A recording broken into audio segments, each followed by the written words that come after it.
Hello everybody, I thought I'd do a video, as the band have been in a bit of public attention recently, I felt like I would do a ranking of Radiohead studio albums. That is all 8 of their studio albums. I believe it's 8, I might be miscounting. I'm a huge fan of the band, I have been for many years, so I thought, as everyone's talking about Radiohead and kind of hoping that they're going to be touring again soon, here's my personal ranking of their studio albums. Coming in at last place is probably a surprise to absolutely nobody or any like big Radiohead fans is 1993's Pablo Honey. Now, I don't think Pablo Honey is a terrible album by any means. I just think it's a perfectly run-of-the-mill kind of average 90s alternative rock record, certainly a little bit grunge inspired. It's got Creep on it, which is unfortunately their most well-known song. I mean, I like the track, it's an okay alternative rock track from the 90s, but it really isn't Radiohead to me, or why I'd go to really love the band. That kind of goes for the entire record, really. Though, you know, as a 90s rock record, it's okay. You is a pretty decent track. Anyone Can Play Guitar is okay. Ripcord is okay. You know, the whole album's just kind of listenable. Certainly nothing outstanding or as great as later Radiohead records. There's not really a lot to say about it. It's just kind of a boring album, to be honest. So, Pablo Honey, last place. Next up is 2011's The King of Limbs. Now, this is an album that divides Radiohead fans a little bit. I think some people love it, some people hate it, and it's most certainly a disappointing follow-up to In Rainbows, which is one of their absolute best records. You'll see that much later down in the list. I don't mind The King of Limbs really at all. I think it's actually a pretty okay album. Loudest Flower is a fantastic track. Separate is really nice. Give Up the Ghost is really nice. Little by Little's okay. But I mean, the thing I will say about this album is that if it's the thing a lot of people will actually say about it is that the record does kind of feel a bit undercooked and unfinished. It's really lacking in a lot of the moments that make other Radiohead albums so great. And well, I'm gonna say what pretty much most people would probably end up saying is that I think the Live from the Basement versions are just absolutely fantastic. This is the period where they started using two drummers um, as well. That from the Basement session of this album is fantastic, and I totally recommend it. Better than the studio album, in my personal opinion. There's cool musicianship on the album, obviously, with it being a Radiohead record. Johnny Greenwood does some cool stuff.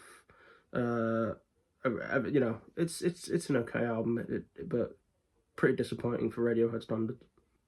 Next up, we have 2001's Amnesiac.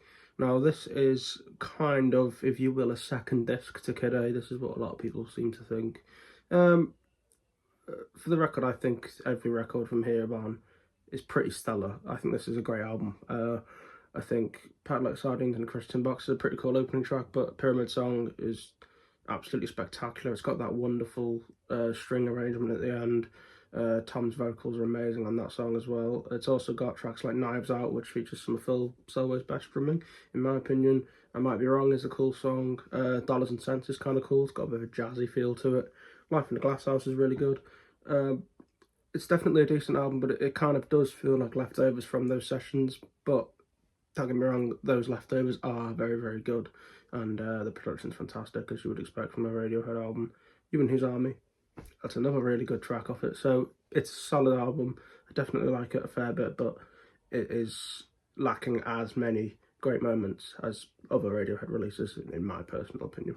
Next up, we have the follow-up record to Amnesiac, 2003's Hail to the Thief. Now, Hail to the Thief is kind of a bit of an oddball in Radiohead's discography. I don't think anyone's favourite Radiohead albums. In fact, I would probably say it always ends kind of middle of everyone's list. But I really like the record. I think it's got a lot of great moments. It is a return back to some more guitar-based songs than the previous two records, which were very electronic and ambient kind of based, even jazz a little bit. Hail to the Thief does have a lot of more guitar-oriented tracks, like 2 plus 2 equals 5, and Where I End and You Begin, which is actually one of my very favourite Radiohead songs. Go to Sleep, and of course There, which is an absolutely spectacular song. Mix of My Toes is a really cool track as well. A lot of creativity on the record, a lot of really good songs on it, but the problem with the album is that it is kind of bloated. This is what everyone it's often the discussion about Hail to the Thief, is that it's their longest record. I think it's just about an hour, and there are a couple of kind of weaker tracks on it, I don't know. So yeah, I do love Radiohead, but it's just, I think the good songs on this album kind of really outshine some of the weaker ones, and those slightly weaker ones do stand out a little bit more. Scatterbrain, for example, is kind of a whatever song, in my opinion. Though I do really like Tom's vocals on that track. It's also got a Punch Up at the Wedding is, kind of a weaker one. We Suck Young Blood is a weaker one. The Gloaming is kind of an album filler, but it is actually something I think they play at all their shows, actually. So, people like it, I guess. A track I do really like, I felt the really underrated track of this album for me is Sail to the Moon. I think the vocals on that track are beautiful, and I love the piano on it. So Hell to the Thief is a very, very good album, in my opinion, but it is middle of the ranking for me, but a very solid release. Next up, we have, at this point in time, Radiohead's most recent LP. Unfortunately, it's been quite a while since this came out. A Moon-Shaped Pool from 2016. Now, this album was made during an incredibly difficult time in Tom York's life, and I guess a kind of difficult point for the band, if I remember from what I was reading a while ago about it. It is, like I said, it's the most recent Radiohead LP, and it really does sound, I think it's an incredibly mature album for them. It really does sound like a record that they have made. It seems like a very personal record, and a record that is kind of what you'd expect of a band at this period in their life. I mean that in the most positive way, because I think it's an absolutely fantastic record. I adore all of Johnny Greenwood's string arrangements on this thing. I think that's absolutely wonderful. Burn the Witch, one of the best opening tracks. Daydreaming, one of the best ever Radiohead songs, really. I love Dex Dark. I think Colin Greenwood and Phil Selway on that track, both fantastic. Fantastic rhythm section there, and just a really, really, really cool song. Full Stop, absolutely excellent track, and I really love The Numbers, which I think is a song that doesn't get mentioned enough. It's a beautiful track, excellent acoustic guitars, and again, those string arrangements from Johnny Greenwood are absolutely fantastic. And it does have the very long-awaited studio version of True Love Waits, which, of course, they've been playing live for many years. That's the thing Radiohead do, where they play tracks live a lot and never release them a lot. But that is one that took them about 20 years to actually release. But it's a beautiful song. It's an incredibly sad song. It's a very sad album. It's an incredibly somber record, and a lot of people say that Radiohead are generally sad, but this is a sad album, but an incredibly beautiful album that I really, really love and enjoy. It's not one I would listen to as regularly as some of these other records, but if you're in the right mood, this album is absolutely stunning. I love A Moonshaped Pool. I actually feel it's kind of underrated at this stage. Just an excellent album. A fantastic point in this career for them to be making records this good. Beautiful, beautiful LP. A Moonshaped Pool. Next up, we have 1995's The Bends, which very recently celebrated its 30th anniversary. This is a fan favourite record. I think it's the record that got loads of people into Radiohead. It was either this or OK Computer. The Bends is a fantastic 90s alternative rock record, and one of the most impressive things about The Bends is how much of an improvement it is over Pablo Honey. Everything about it's better. The songwriting, the performances, the production. This was not produced by Nigel Godrich, who was from after this album, the Radiohead mainstay. He is essential to the band, I think, from this point on. But this album is produced by John Lackey, who did a fantastic job. The record has a really big sound, and it's got a lot of Radiohead's catchiest and most famous tracks. I mean, High and Dry is a beautiful song. I know the band hate it, but I think it's a great rock pop tune. It's got Fake Plastic Trees, which is an absolutely stunning track. Street Spirit Fade Out, which is an incredibly beautiful and sorrowful song. It's got a lot of great rocking moments, like Just, which is just an absolute monster of a track. Planet Telex, that intro with the awesome kind of echoey pianos and stuff. It's a fantastic record, and I love the way it sounds. I think Tom's vocals are excellent. He really does sound young here, because he is. And the band are playing in a way that is incredibly entertaining, and I do think it is Radiohead's, alongside one of the next records I'll say, it's one of Radiohead's, no, in fact, it is Radiohead's most accessible album, I think. I think it's a decent starting point for anybody who kind of wants to get interested in the band. It does have a couple of more filler songs on the later half. I'm not a huge fan of Bulletproof, I wish I was. Or Black Star. Black Star's okay. I think people quite like Black Star, so I'll catch some heat for that, but My Iron Lung is an absolutely excellent song. I love the songwriting on that. Yeah, it's just a very entertaining and fantastic 90s alternative rock album Fan favourite for a reason. It's a great record. Next up, we have Kid A from 2000. Now, Kid A is a record I have a long history with. Now, I was incredibly, when I first got into Radiohead, incredibly obsessed with this album. I absolutely adore this record's ambience and atmosphere. It sounds so incredibly different from the records before it.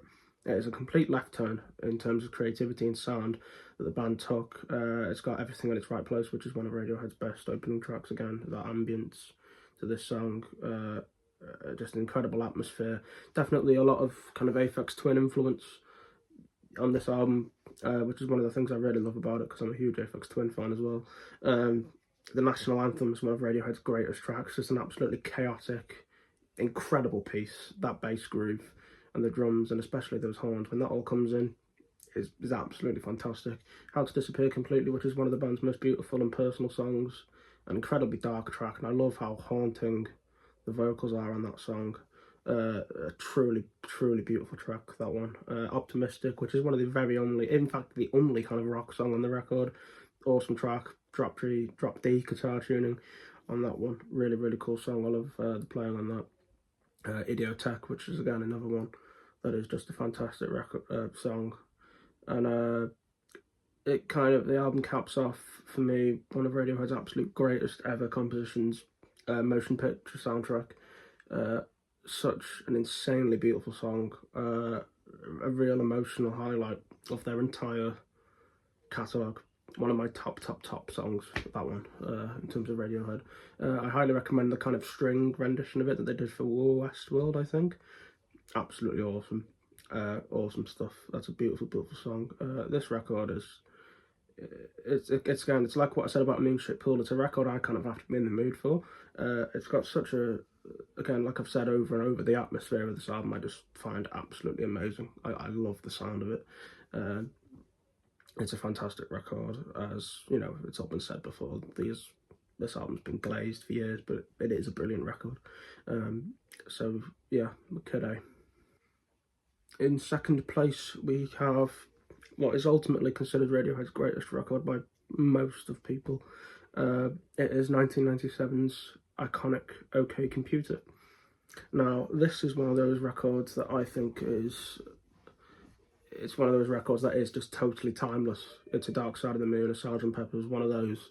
I don't know what can be said about OK Computer, really, is that it is, again, like the Bends, it is a total improvement in every single possible way over the previous album.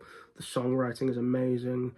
The track listing is just spectacular. It's got Airbag, which is the first Radiohead song I ever heard, and I'll never forget the first time I heard Airbag. It absolutely blew my mind. The drum sound on that song is incredible.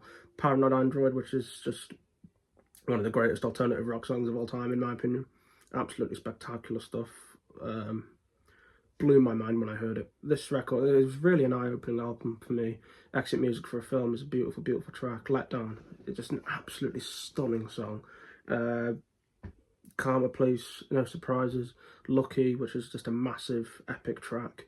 This album's amazing. I mean, it sounds amazing. It's incredibly intelligent as well in terms of all the songwriting and things like that. It's a record I don't really know a lot to say about. I mean, a lot of people would say this is Radiohead's peak. It's a massive creative highlight in their entire discography, and most of the songs in it are absolutely amazing. The only reason this track is this album, is number 2 on my ranking is that there is one track I'm not hugely into. Electioneering is the low point of the record.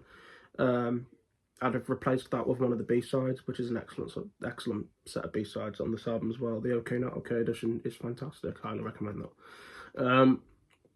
Yeah, it's an album that has been talked about to death, but it is an incredible album. It's one of the greatest records of the last 30 years, undoubtedly. OK Computer, it's a 10 out of 10 album, isn't it? Everybody knows it.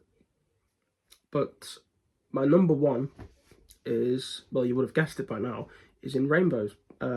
This is an incredibly personal record to me. It's an album I've listened to. I'm only pretty young, I'm 22, but it's a record I've listened to for many, many, many years and hold certain memories with. To me, this is Radiohead's peak. I think it's got some of the greatest songs I've ever heard on it. I mean, like Nude, Weird Fishes, Reckoner, I absolutely adore House of Cards. I think that is such a beautiful, beautiful, beautiful song. It's Radiohead at their absolute best, in my opinion. The playing is just fantastic. It's got an awesome variance of tracks, like 15 Step, the opener, which is just a really cool kind of song with this awesome percussion on it. And then you get Body Snatchers, which is a fantastic, like, rocking track with a really, really, really cool riff. And you get the absolute beauty of Nude, which is possibly Radiohead's greatest song. Just a stunning, stunning track.